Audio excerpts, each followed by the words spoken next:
Chairman P T I Imran Khan اس وقت ملکی معیشت اقتصادی سروے پر اظہار خیال کر رہے ہیں۔ اور پلانٹ امپورٹڈ فیول پہ تھے، کوئلہ جو کہ باہر سے امپورٹ ہوتا تھا، ایل این جی باہر سے امپورٹ ہوتی تھی، تو جیسے وہاں کی قیمتیں اوپر گئی، بجلی کی بھی قیمت اور جو باہر سے جب آپ کے زیادہ ڈالر باہر بھیجنے پڑے اس کے پر فارن ایکسچینج پہ بھی فرق پڑا۔ تو آج یہ نہیں ہے کہ بجلی نہیں ہے، یہ جو پچھلے انہوں نے خود پروجیکٹ جو کانٹریکٹ سائن کیے تھے اس کو بھی پوری بجلی نہیں دے رہے، اور اس لیے نہیں دے رہے کہ وہاں کوئی مسئلہ ہے، کیپیسٹی ہے ان کی 25% پہ وہ آپریٹ کر رہے ہیں، اس لیے کہ ہمارے پاس پیسہ نہیں ہے اتنا، وہ جو کوئلے کے اوپر پاور پلانٹس ہیں ان کو، کیونکہ کوئلے کی قیمت اوپر چلی گئی ہے، پیسہ نہیں ہے، فارن ایکسچینج نہیں ہے کہ ان کو کوئلہ پورا امپورٹ کر سکے، جس کی وجہ سے آج لوڈ شیڈنگ ہے۔ تو ڈیمز، پانی کے اوپر بجلی بنتی ہے، کوئی ہمیں فرق نہیں پڑتا باہر مہنگائی ہو یا نہ ہو، یہ پہلے ڈیمز بننی چاہیے تھی۔ تو اس ہمارے دور میں جو ہم نے 10 ڈیم کے پروجیکٹس، اس میں 3 بڑی ڈیمز ہیں، مجھے بڑے افسوس سے آج کہنا پڑتا ہے کہ وابڈا جو باہر سے، جس کی ریٹنگ ایسی تھی کہ باہر سے اس کو کریڈٹ ملتا تھا، آج انٹرنیشنل اس کی جو کریڈٹ ریٹنگ ہے وہ نیچے چلی گئی ہے جب سے یہ حکومت آئی ہے۔ اور نیچے جانے کا مطلب یہ کہ اب یہ پیسہ جو چاہیے ڈیمز کے لیے، جو باہر سے قرضے چاہیے، جو مل رہے تھے وابڈا کی ریٹنگ کی وجہ سے، سوورن گارنٹی کے باوجود وہ اس کو جو قرضے دے رہے تھے، وہ اب ہماری ڈاؤن گریڈ ہو گیا، اور ہمارا جو سارا ڈیمز کا پروجیکٹ ہے وہ اب خطرے میں چلا گیا، کیونکہ پیسہ چاہیے بنانے کے لیے، فارن ایکسچینج ہمارے پاس ہے نہیں، گورنمنٹ کی خود ریٹنگ نیچے چلی گئی ہے، موڈیز نے پاکستان کی کریڈٹ ریٹنگ نیچے لے گئے ہیں۔ نیچے لے جانے کا مطلب یہ کہ اب ہمیں مشکل سے کوئی بھی قرضہ دے گا، اور قرضہ دے گا تو بہت بڑے سود لے گا، بڑا مہنگا قرضہ ملے گا۔ تو جب سے یہ آئے ہیں 2 اور خطرے ہو گئے ہیں پاکستان کو، ایک تو ہمارے لیے مشکل ہو گیا ہے باہر سے قرضے لینا، لیکن خاص طور پہ جو وابڈا کی کریڈٹ ریٹنگ نیچے گئی ہے، یہ ہماری ڈیمز، جس میں 2، ایک تو سستی بجلی اور اپنے پانی کے اوپر بنانے والی بجلی، اور دوسرا جو پانی کی سٹوریج ہے جس کی سخت ضرورت ہے اس ملک کو، آج پانی کی قلت ہے، آج کسانوں سے پوچھے، تو یہ اگر پروجیکٹس، ان کی وجہ سے دگنی ہو جانی تھی ہماری پانی کی کیپیسٹی، ریزروائرز کی کیپیسٹی، اور اب یہ ایک پروجیکٹ ہے جو جب سے یہ آئے خطرے پہ چلا گیا۔ اور میں یہ کہنا چاہتا ہوں کہ ہم نے اس کے باوجود کہ یہ جو ساری ہماری، اللہ کا شکر ہے، یہ جو سامنے آ گیا اکنامک سروے میں پاکستان، ہماری گورنمنٹ کی پرفارمنس، اس کے باوجود جو اس میں نہیں لکھا ہوا، سب سے زیادہ ہم نے کوشش کی اپنے نچلے طبقے کو اوپر اٹھانے کے لیے۔ کسی پاکستان کی تاریخ میں حکومت نے اتنا پیسہ اپنی نچلے کمزور غریب طبقے پہ نہیں خرچ کیا جو ہم نے کیا۔ ہم نے سب سے پہلے ہیلتھ کارڈ دیا، اور ہیلتھ کارڈ یہ بڑے بڑے امیر ملکوں میں بھی نہیں ہے کہ اب پورے اپنے ہر خاندان کو 10 لاکھ روپے کی ہیلتھ انشورنس کہ کسی بھی ہسپتال میں جا کے اپنا علاج کروا سکے۔ یہ ہم سمجھتے ہیں کہ ہماری سب سے بڑا، اگر میرے سے پوچھے ایک کہ جو سب سے بڑا ہمارا کارنامہ تھا، وہ کہ اپنے نچلے طبقے کو ہم نے تحفظ دیا، کیونکہ جب ایک غریب گھرانے پہ ایک بیماری آتی ہے تو عموماً وہ مقروض ہو جاتا ہے، ایک پورا خاندان غربت کی لکیر کے نیچے چلا جاتا ہے ایک فرد کے علاج کرتے ہوئے۔ تو سب سے پہلے تو ہمارا یہ ہیلتھ کارڈ تھا جو سب سے بڑی تھی، اس کے علاوہ ہمارے احساس پروگرامز تھے جس میں سب سے زیادہ پیسہ خرچ کیا گیا۔ پھر ہمارا کامیاب پاکستان پروگرام تھا جس میں ہم نے تقریباً 1200 ارب روپے کے قرضے رکھے ہوئے تھے، جس میں ہم نے اپنے بینکوں کے ساتھ جو ڈیل کی ہوئی تھی، ہم نے 1200 ارب روپے کی کہ اپنے نچلے طبقے کے لوگوں کو جو سب سے نیچے ہیں، ان کے خاندانوں کو روز ہم نے پیسے دینے تھے سود کے بغیر، قرضے دینے تھے اپنی دکانیں کھولنے کے لیے، کسانوں کو تاکہ اپنی زمین پہ لگا سکیں، گھر سود کے بغیر ان کو ہم نے قرضے دینے تھے تاکہ وہ اپنے گھر بنا سکیں۔ پھر جو مجھے سب سے چیز اس میں نہیں لکھا ہوا ہے اکنامک سروے میں، جو مجھے سب سے زیادہ فخر وہ یہ کہ جب کرونا وائرس پاکستان میں جب اس کا ساری دنیا میں بھی آئی اور ہمارے ملک میں آئی، تو ساری اپوزیشن نے کہا کہ لاک ڈاؤن کر دو۔ ان سب کی سٹیٹمنٹس ہیں، کہ ملک کو لاک ڈاؤن کر دو جس طرح باہر کے ملکوں نے کیا تھا، اور انہوں نے میری تنقید کی کہ تم کیوں نہیں لاک ڈاؤن کر رہے. آج یہ آپ نہ دیکھتے، ہمارا ملک آج وہ غربت ہونی تھی پاکستان میں، ہمارا معیشت تباہ ہو جانی تھی اگر ہم لاک ڈاؤن کر دیتے. اور وہ ہم نے جو فیصلہ کیا صرف اس لیے کہ مجھے پتا تھا کہ جس وقت ہم نے لاک ڈاؤن کرنا تھا، ملک بند کرنا تھا، ہمارے غریب لوگوں نے پس جانا تھا. ہماری عام آدمی نے، دہاڑی دار، جو چھابڑی والا، جو بیچارے دن کی کمائی کر کے بچوں کا پیٹ پالتے تھے، ان کا کیا بننا تھا. تو ہم نے فیصلہ کیا کہ ہم نے پورا لاک ڈاؤن نہیں کرنا. اور وہ فیصلہ آج اس اکنامک سروے میں آپ کے سامنے آ رہا ہے کہ ہم نے اپنے ملک کو بھی بچا لیا، اپنی اکانومی بچائی، اپنے غریب لوگوں کو بچایا، اور پھر اپنے لوگوں کو کرونا سے بھی بچا لیا.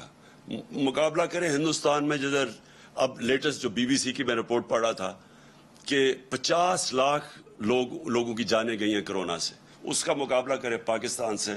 اللہ کا کرم ہے، ہمارا 31,000 ٹوٹل ہمارے جو اموات ہوئی تھی. تو وہ بہت بڑی کامیابی تھی، اور جو میں اس میں اکنامک سروے میں نہیں آئی. اب جب سے یہ حکومت آئی ہے، یہ ذرا 2 مہینے ہوئے ہیں اب، تو 2 مہینے میں ہوا کیا ہے؟ سب سے پہلے تو ساری تنقید ہمارے اوپر ہوئی 3.5 سال میں کہ جی انہوں نے مہنگائی کر دی، لوگوں کا معاشی قتل کر دیا مہنگائی کر کے. مہنگائی مارچ بھی کر دی کہ جی مہنگائی مارچ کر کے گورنمنٹ گراؤ، لوگوں کا بہت برا حال ہے.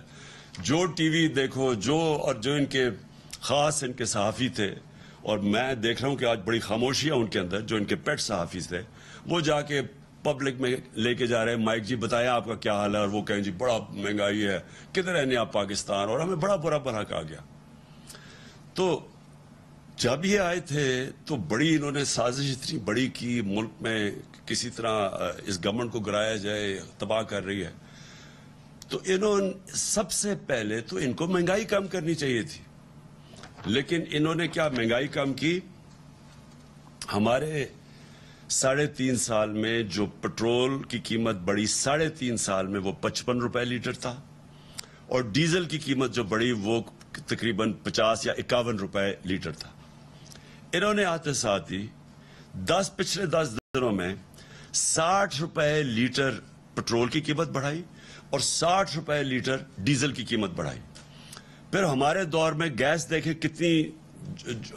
گیس کی قیمت کتنی بڑھی. ان کے دور میں 45% انہوں نے گیس کی قیمت بڑھا دی. بجلی کی قیمت 10 روپے یونٹ اوپر بڑھا دیا انہوں نے. ابھی جو لوگوں کو پتا چلے گا کہ مہنگائی ہوتی کیا ہے.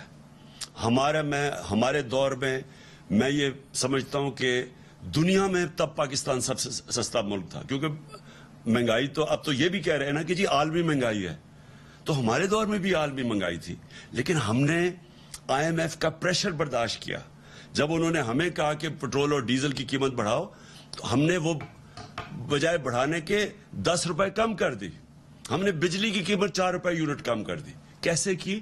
ہم نے اور جگہ سے پیسے نکالے، ہم نے اپنی اکانومی کو ری ایڈجسٹ کیا. ہمیں پتا تھا کہ اس سے پریشر پڑے گا، لیکن پریشر لیا ہم نے IMF کا. اس کی وجہ کیا تھی کہ ہم وہ گورنمنٹ ہے جس کی لیڈرشپ کا جینا مرنا پاکستان ہے. یہ وہ لوگ ہیں جن کے اربوں ڈالر باہر پڑے ہوئے ہیں، ان کے لیڈرز باہر بیٹھے ہوئے ہیں، ان کا سٹیک پاکستان میں نہیں ہے، یہ کبھی باہر کا پریشر نہیں لے سکتے. اور یہ جو مہنگائی کی ہے، میں سمجھتا ہوں کہ پاکستان کی تاریخ میں کسی حکومت نے اتنے تھوڑے وقت میں اتنی مہنگائی نہیں کی. اور یہ ابھی لوگوں کو پورے جب بل ملیں گے 1 تاریخ کو تو پوری طرح اندازہ ہوگا کہ ہوا کیا. پھر آٹے کا خاص طور پہ میں کہنا چاہتا ہوں، کیونکہ یہ ایک عام آدمی کا سب سے بڑا، جو عام لوگ کھاتے ہیں ان کو روٹی نان کھانا پڑتا. تو آٹے کی قیمت ہمارے 1100 تھی 20 kg کا بیگ، ان کا 1500 پہ پہنچ گیا. اور یہ عام آدمی کو سب سے زیادہ تکلیف دے گا.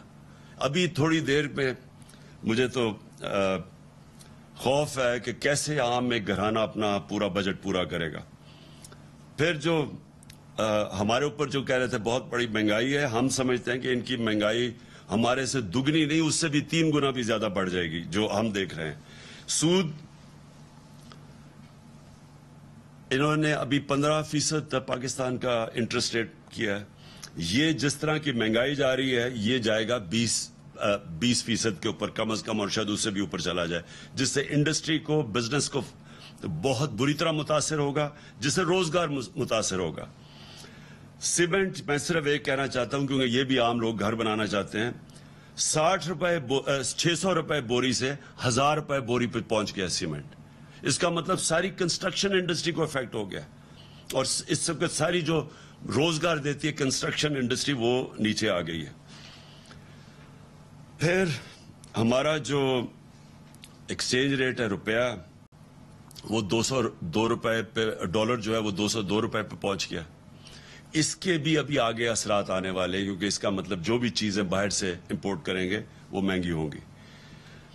پھر میں اسٹاک ایکسچینج 3500 پوائنٹس نیچے چلا گیا ہے. لوڈ شیڈنگ کا آج یہ حال ہے کہ آج کدھر گئی ہے بجلی؟ ہم بھی 3.5 سال تھے, کبھی کسی نے اس طرح کی لوڈ شیڈنگ دیکھی ہے؟ تو بجلی تو ہے, گئی کدھر؟ کہ کوئی غائب تو نہیں ہوگی, کوئی لے تو نہیں گیا ساتھ. تو لوڈ شیڈنگ اس میں نااہلی بھی ان کی ہے, اور کیونکہ انہوں نے ہی وہ پاور پلانٹس بنائے ہوئے تھے جو امپورٹڈ فیول پہ, جب ان کی قیمت اوپر گئی کوئلے کی اور گیس کی, تو وہ بھی اس کی وجہ سے ان کے پاس پیسہ ہی نہیں ہے پوری طرح بجلی دینے کا لوگوں کو. اور جو میں آگے کہہ رہا ہوں کہ ہماری معیشت کا مجھے افسوس سے کہنا پڑتا ہے کہ جو موڈیز نے پاکستان کو ڈاؤن گریڈ کیا, اس بعد اور مشکلات پاکستان کی آ جائیں گی, کیونکہ اس کا مطلب کہ ہم اب اپنی جو قرضے ہیں جو ہمیں قسطیں واپس کرنی ہیں وہ ہم پوری طرح دے نہیں سکیں گے, ہمارے پر قرضے اور بڑھتے جائیں گے. اور جو سب سے بڑا خوف ہے ہمیں ملک خدا نہ خواستہ وہ ڈیفالٹ نہ ہو جائے, کیونکہ ڈیفالٹ کا مطلب کہ ہماری معیشت کے اوپر اور ایسا سٹرین پڑے گا کہ وہ بڑی دیر لگے گی ملک کو پھر سے اٹھانے کے, اگر وہ خدا نہ خواستہ ہو گیا. اب میں جو اصل چیز پہ آیا ہوں کہ اگر ان کی تیاری نہیں تھی, اگر یہ معاشی طور پہ تیار ہی نہیں تھے کہ ملک کو سنبھالنا, تو کیا وجہ تھی کہ اتنی سازش کر کے حکومت گرائی ہے؟ اگر یہ ملک ہی نہیں سنبھال سکتے تھے, نہ یہ مہنگائی سنبھال سکے ہیں, نہ معیشت کو سنبھال سکے ہیں, تو کیا وجہ تھی؟ جلدی کیا تھی؟ تیاری کر لیتے, انتظار کر لیتے, 1.5 سال اور حکومت رہ گئی تھی, اور اس کی وجہ اب سب کے سامنے آ گئی. ان کا کبھی بھی پاکستان کا ایجنڈا نہیں تھا. یہ جو بیرونی سازش جو باہر سے مل کے انہوں نے کیا ہے, وہ ڈونلڈ لو نے جو ہمیں دھمکی دی کہ جناب آپ اگر عمران خان کو نہیں ہٹائیں گے تو یہ ہو جائے گا, اگر ہٹا دیں گے تو ہم سب کچھ معاف کر دیا جائے گا. تو ڈونلڈ لو نے جب وہ سائفر بھیجا تو اگلے دن ہی جس کو بھی اس نے دھمکی دی, اگلے دن سب کچھ ہونا شروع ہو گیا. وہ عدم اعتماد بھی اگلے دن ہو گئی, اس کے بعد پھر لوگوں نے بھی جانا شروع کر دیا. یعنی جب معیشت اوپر جا رہی ہے, پہلے 2 سال جاتے جب ملک کے حالات مشکل تھے, جب ہم کرونا سے بھی لڑ رہے تھے, اور پھر جو IMF کے پروگرام میں ہم نے خرچے اپنے سارے کم کیے, بے روزگاری تھی, تو جانا تو تب چاہیے تھا. تو جب 6% گروتھ ریٹ پہ ملک جا رہا ہے, تو کیا وجہ ہے کہ یہ کوئی 20-40 لوگوں نے لوٹے ہونے کا فیصلہ کیا؟ کیونکہ یہ سازش کا حصہ تھا. وہ اس لیے نہیں جا رہے تھے کہ ملک کے اب حالات برے ہیں, وہ اس لیے جا رہے تھے کہ یہ پلان کیا ہوا تھا گورنمنٹ گرانے کا, اور یہ بیرونی سازش کے اندر یہ ملے ہوئے تھے ساتھ, یہ جو میر جعفر اور میر صادق ہے. اور اب آپ کے سامنے آ گیا کہ یہ تو کہہ رہے تھے جی ہم نے مہنگائی بہت ہے, تو مہنگائی تو اب اس سے زیادہ بڑھ گئی ہے, اور اس سے کئی گنا زیادہ بڑھے گی. تو اگر معیشت یہ کہہ رہے تھے کہ اب نااہل ہیں, تو یہ معاشی حالات تو آپ کے اب سامنے ہیں. اصل میں یہ کیوں آئے تھے؟ یہ آئے تھے اس ملک میں اپنے کرپشن کے کیسز ختم کرنے کے لیے. یہ آئے تھے NRO 2 لینے کے لیے. NRO 1 کیا تھا جنرل مشرف نے, جس میں اس ملک کی تباہی ہوئی, جس میں یہ دونوں نے آ کے ملک لوٹا, 4 گنا زیادہ ہمارے قرضے بڑھائے. اور اب یہ NRO 2 تھا کہ جو انہوں نے 10 سال میں چوریاں کی تھی وہ معاف کروانے آئے تھے. اب یہ تماشا دیکھیں کیا ہو رہا ہے. آج یہ نیب کا جو بل پاس کریں گے, اس سے زیادہ شرمناک چیز اس ملک میں ہو ہی نہیں سکتی. شہباز شریف اب پرائم منسٹر نیب کا سربراہ بن جائے گا. ایف آئی اے جس کے اندر ان کے اوپر وہ مقصود چپراسی کے کیس تھے اور وہ جو 4 ارب اس کا تھا، 4.25 ارب اور 16 ارب نوکروں کے نام پہ اور پھر 24 ارب کے ٹوٹل ان کے اس کے شہباز شریف کے کیسز تھے. اب یہ ایف آئی اے کے اوپر بھی خود بیٹھ گیا، نیب کے اوپر بھی خود بیٹھ گیا. اب ان کا مقصد کیا ہوگا کہ جو انہوں نے چوریاں کی تھی، پہلی چوریاں معاف ہو گئی تھی. انہوں نے جو 11 سال 90 کی دہائی میں چوریاں کی تھی وہ جنرل مشرف نے ان کو این آر او دے دیا تھا، وہ معاف ہو گئی تھی. وہ اربوں روپیہ ہضم کر بیٹھے تھے. اب جو پچھلے 10 سال کی چوریاں تھی 8 سے لے کے 18 تک، اب اس کے لیے ان کو این آر او چاہیے تھا، جس کی وجہ سے یہ ساری سازش انہوں نے کی تھی. اب یہ جب نیب کے اوپر شہباز شریف بیٹھ جائے گا اور ایف آئی اے کے اوپر بھی وہ اس کے لیے نااہل ہے. آپ لوگ ان لوگوں کو جو پلی بارگین کرے، ان لوگوں کو جو والنٹری ریٹرن کرے، ان لوگوں کو جو اقرار اور اعتراف کرے کہ وہ چور ہیں اور چوری کے پیسے بھی واپس کرے، ان کو پبلک آفس کے لیے اہل قرار دے رہے ہیں. یہ درست نہیں ہے، یہ درست نہیں ہے. ایسا کام نہ کرو جو کل آپ لوگوں کے گلے میں پڑ جائے. ایسا کام نہ کرو جس کے نتیجے میں آپ کی بدنامی ہو. اس لیے میں کہتا ہوں کہ یہ درست نہیں ہے جو voluntary return. Thank you. Now, I put clause 2 to the House. The question is that clause 2 do stand part of the bill. All those in favor of it may say aye. All those against it may say no. I think the ayes have it, and consequently, clause 2 stands part of the bill. Clause 3, sorry. The question is that clause 3 do stand part of the bill. All those in favor of it may say aye. All those against it may say no. I think the ayes have it, and consequently clause 3 stands part of the bill. Clause 4. The question is that clause 4 do stand part of the bill. All those in favor of it may say aye. All those against it may say no. I think the ayes have it, and consequently clause 4 stands part of the bill. Clause 5. The question is that clause 5 do stand part of the bill.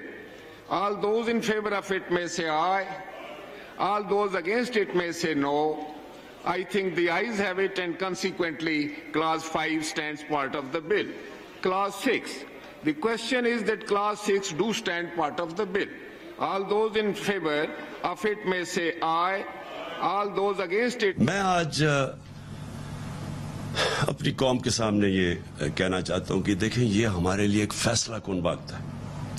یہ کامیاب ہو گئے. یہ پہلے تو انہوں نے NAB ختم، آج سمجھ لینا نیب ختم، یہ سمجھ لیں کہ ایف آئی اے ختم. اس کا مطلب ان کی چوریاں سب معاف ہو گئیں، این آر او 2 مل گیا. دوسرا کام یہ کیا کرنے جا رہے ہیں، یہ اب الیکشن کمیشن کے ذریعے ابھی سے دھاندلی کی تیاری کر رہے ہیں. پہلے تو انہوں نے سب نے مل کے اور وہ جو الیکشن کمیشن ہے ای وی ایم مشینز پہ ڈیلے کرتے گئے، کیونکہ اگر ای وی ایم مشین آ جاتی جو سارے دھاندلی کرنے کے طریقے وہ ختم ہو جانے تھے. جیسے ہی الیکشن ختم ہوتا ہے بٹن دباؤ رزلٹ آ جانا تھا. انہوں نے وہ ہونے نہیں دیا، اور جو ساری دھاندلی ہوتی ہے وہ جیسی الیکشن پولنگ ختم ہوتی ہے اور رزلٹ اناؤنس ہونے کے بیچ میں ساری طریقے ہوتے ہیں دھاندلی کرنے کے. تو پہلے تو وہ نہیں آنے دیا.